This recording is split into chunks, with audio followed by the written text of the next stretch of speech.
صحابه سعد بن معاذ همین غزوات زخمی میشه 5 سال در اسلام شروع کنیم برادر این برادر یوش دوستی صحابه حبیب خدا صلی یوش 25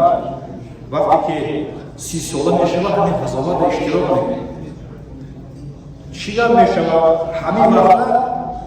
جبرئیل شما بدونید ملائکه جبرئیل که وحی قرآن نازل میکرد پیش حبیب خدا میگه ای حبیب خدا امروز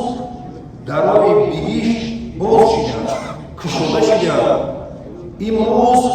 عرش خدا در لرزه دارد چی گپ شده باشد کدام صحابه که امروز ای دنیا گذشت خوشگوش کنید حبیب خدا فهمید سعد بن معاذ ای دنیا نگذشت